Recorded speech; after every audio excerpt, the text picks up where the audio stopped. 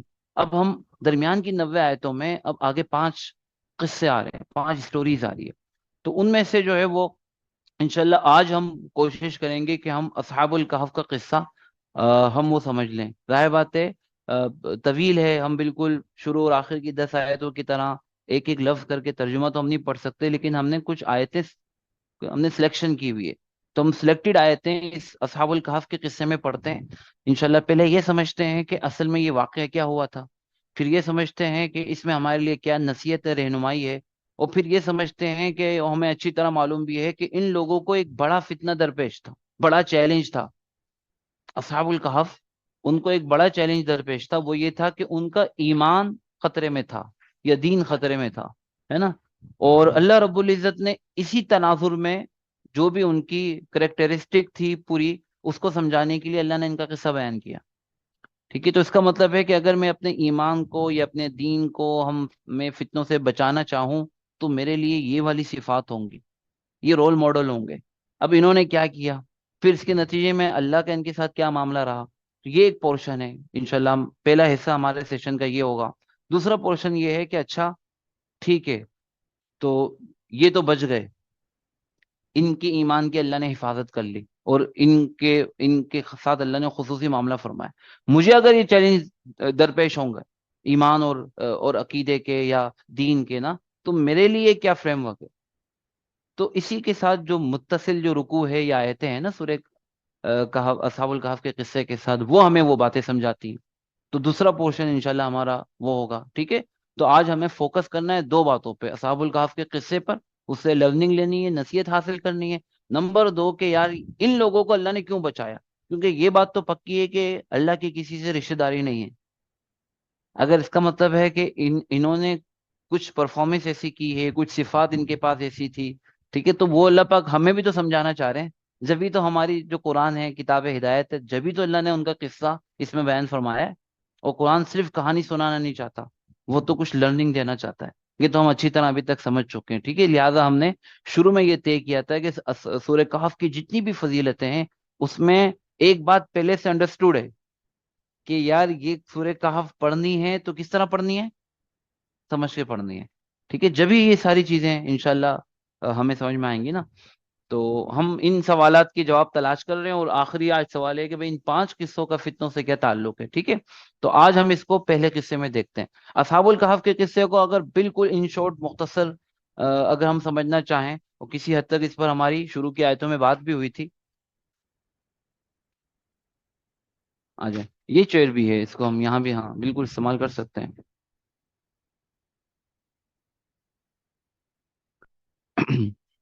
تو چند نوجوان تھے بھائی کسی زمانے میں، قرآن کو اس سے کوئی دلچسپی نہیں ہے کہ یہ کس زمانے کا واقعہ تھا، اور اصل میں یہ لوگ کون تھے، کس خاندان کے تھے، ان کے نام کیا تھے، ہے نا. اتنا قرآن نے بتایا کہ یہ چند نوجوان تھے جن کو اللہ نے توفیق دے دی کہ اپنے عام معاشرے، عام لوگوں کے خلاف انہوں نے ایمان کو قبول کر لیا، اس وقت کے صحیح اور سچے دین کو قبول کر لیا.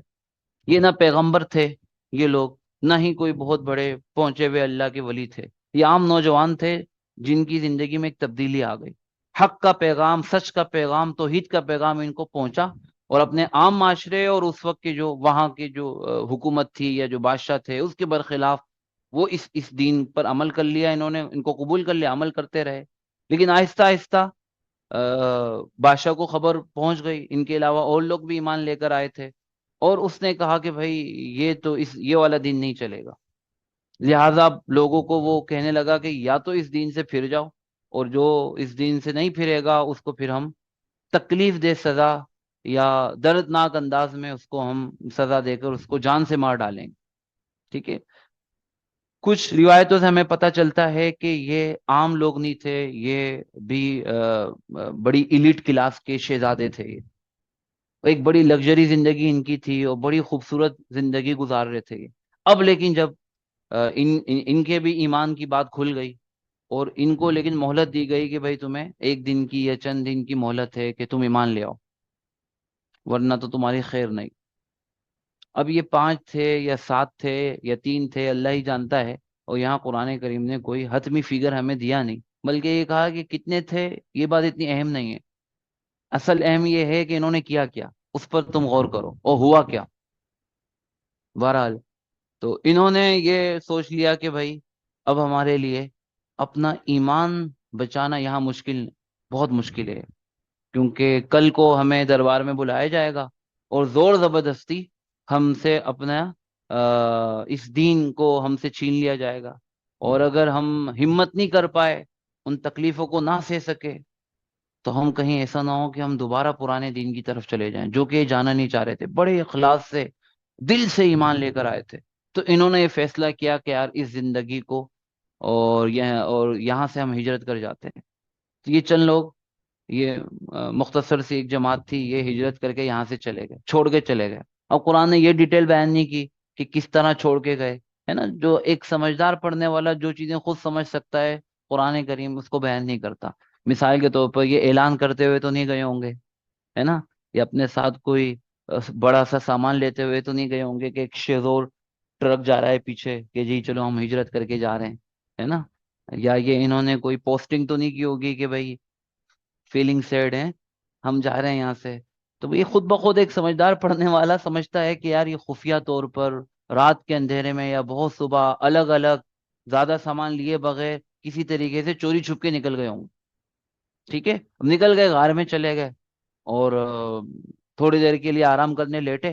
اللہ کو ان کی یہ قربانی تھی، اور بہت خلوص کے ساتھ تھی، بہت خلوص کے ساتھ تھی، اور ان کو کوئی گائیڈ کرنے والا، کوئی سمجھانے والا، کوئی بڑا، کوئی پیغمبر، کوئی ولی بھی ساتھ نہیں تھا، ہے نا۔ تو یہ چند بالکل ایسے نوجوانوں کہ جن کا بڑا بہترین فیوچر ان کے سامنے ہے، بڑی بہترین زندگی ان کے سامنے ہے، ان کے لیے اپنا سب کچھ قربان کرنا، یعنی ایک اس عمر کے اندر انسان کے سامنے تو بہت پوٹینشیل ہوتا ہے نا، ہر راستہ کھلا ہوا ہوتا ہے، لیکن یہ ایک بہت بڑی قربانی دے کر محلات کے بہترین زندگی کو چھوڑ کر ایک غاروں کی چٹانوں پر آ جانا، یہ اللہ کو بہت پسند آیا۔ تو اللہ نے ان کو 309 سال 309 سال گہری نیند سلا دیا۔ اور یہ جملہ یاد کرنا ہے کہ پھر جب اللہ نے اٹھایا، اپنے لحاظ سے تو یہ ایک دن ہی سو کر اٹھے تھے، تو جس جگہ سے یہ اپنا ایمان کو سیکیور کرنے کے لیے، بچانے کے لیے یہ بھاگ کر گئے تھے، اللہ نے انہی لوگوں کے لیے ان کو انہی لوگوں کے لیے ایمان کا سبب بنا دیا، اور ان کے لحاظ سے یہ صرف ایک دن میں ہوا تھا، ویسے تو 309 سال تھے۔ جس جگہ سے اپنا ایمان بچانے کے لیے نکلے تھے، وہاں اللہ نے دوبارہ ایسے پہنچایا کہ بہت سارے لوگوں کے ایمان کے محافظ بن گئے۔ اپنا ایمان بچانا مشکل تھا، لیکن جب پلٹ کر آئے تو بہت سارے لوگوں کے ایمان کے محافظ بن گئے۔ وہ کیسے، انشاءاللہ ہم قصے میں پڑھتے ہیں، ٹھیک ہے۔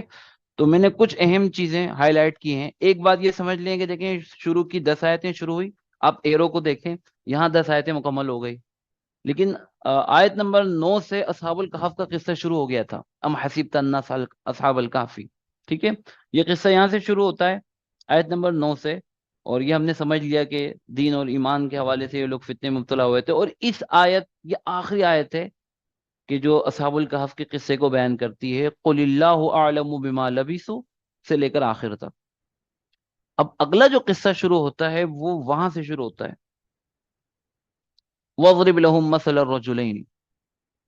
اب سوال یہ ہے کہ یہ جو اتل ما اوحیا سے لے کر حسنت مرتفقہ، جو یلو فلنگ پہ میں نے جو ہائی لائٹ کیا ہے یہ کیا ہے؟ اصحاب الکہف کا قصہ نہیں ہے یہ، وہ قصہ وہ آخری آیت تھی وہ ختم ہو گیا، ٹھیک ہے؟ تو یہ وہی دو حصے ہیں جو ہم آپ سے بات کر رہے ہیں کہ قل اللہ اعلم بما لبثوا، اس آیت تک، آیت نمبر تقریباً یہ 26 ہے، یہاں تک اصحاب الکہف کا قصہ۔ اب اگلی چند آیتوں کے اندر پھر اللہ نے وہ فریم ورک بیان کیا ہے، وہ چند اعمال بتائے کہ دیکھو تم بھی اگر ان چیزوں کو اپناؤ، اور کچھ چیزوں کو بہت ہائی لائٹ کر کے بیان کیا ہے، تو تم بھی اس قسم کے فتنوں سے اپنے آپ کو بچا سکتے ہو۔ اور یہی وہ وجہ ہے کہ اللہ کے نبی صلی اللہ علیہ وسلم بار بار ہمیں سورہ کہف کی طرف متوجہ فرما رہے تھے، ٹھیک ہے انشاءاللہ؟ تو ہم اب قصے کو دیکھتے ہیں۔ شروع کی آیتوں پہ تو ہم نے تبصرہ کر لیا تھا، صحیح ہے؟ تھوڑا سا چیزیں اذ اول فتیت الی الکہف، چند نوجوان تھے جنہوں نے غار میں پناہ لی تھی، فقالوا ربنا آتنا من لدنک رحمہ وہیئ لنا من امرنا رشدا، اور یہ رجوع کر رہے تھے اللہ کی طرف تھے، اور ایسا نہیں تھا کہ یہ دل کی کیفیت نہیں تھی کہ یار ہم تو کچھ بھی کر لیں گے، بلکہ اپنی ایک کمزوری کا احساس تھا، ایک تواضع تھی، ایک عبدیت تھی کہ اللہ آپ ہی کی توفیق سے ہم ایمان لے کر آئیں، اور آپ نے اگر مدد کی تو ہم اس ایمان کو بچا سکتے ہیں، اور ہمارے بس میں یہ ہے کہ ہم یہ کر رہے ہیں اللہ، لیکن ہم پر رحم کا معاملہ فرما، اور اس مشکل میں ہم پھنسے ہوئے ہیں، اے اللہ ہم کو اس مشکل سے نجات عطا فرما، ہے نا؟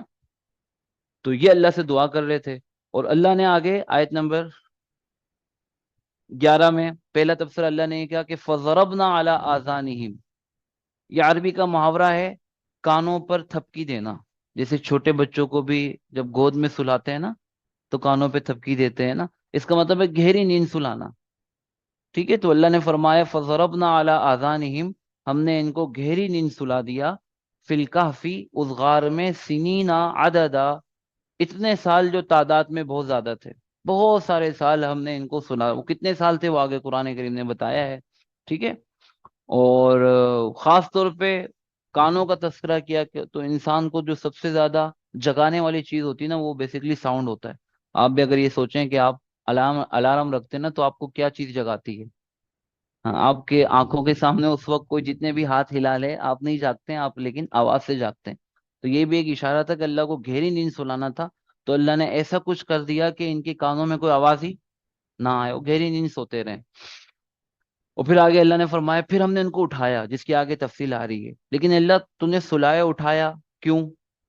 ٹھیک ہے، اس کے نتیجے میں ایک اللہ کو ایک اپنی نشانی دکھانی تھی، وہاں یہاں اللہ نے اشارہ کیا لِنَعْلَمَ، تاکہ ہم ظاہر کر دیں کہ ای الحزبین، دو جماعتوں میں سے کون سی جماعت، احصیٰ لما لبثوا امدا، یہ کتنے عرصے غار میں رہے ہیں اس کو زیادہ اچھی سمجھنے والی ہے، زیادہ حساب کرنے والی ہے۔ اب یہ دو جماعتوں سے مراد کون سی جماعت ہے؟ قرآن کریم نے اس کی ڈیٹیل نہیں بتائی، ہلکا سا آگے اشارہ کیا کہ دو جماعتیں تو تھی۔ کچھ روایتوں میں ہمیں اس کا اندازہ، اور اس کا جو مفسرین نے جو واقعات لکھے ہیں کہ اصل میں جس وقت یہ دوبارہ اٹھے اس وقت تو وہ سارا زمانہ ہی بدل چکا تھا، جس شہر میں سے یہ ایمان اپنا بچانے کے لیے نکلے تھے وہ شہر پورا ایمان والا ہو چکا تھا، ٹھیک ہے؟ اور وہاں اس وقت کا جو دین حق تھا وہ تھا، البتہ اس کو بھی اب 300 سال ہو گئے تھے، تو ایک بڑی ڈیبیٹ چل رہی تھی شہر میں تمام ان ایمان والوں کے درمیان، جو بڑی زور و شور سے چل رہی تھی، وہ یہ تھی کہ بھائی آخرت میں دوبارہ خدا کے حضور تو پیش ہوں گے حساب کے لیے، لیکن ایک سوال یہ تھا کہ کیا ہمارے جسموں کو دوبارہ زندہ کیا جائے گا جیسے کہ فزیکل وجود ہے ابھی، یا صرف ہماری روحیں وہاں جا کے اللہ کے حضور پیش ہوں گی، پھر کچھ جنت میں کچھ جہنم میں؟ یہ ایک مباحثہ اور مناظرہ چل رہا تھا، اور اور پورے شہر کے لوگ دو بڑی جماعتوں میں تقسیم تھے۔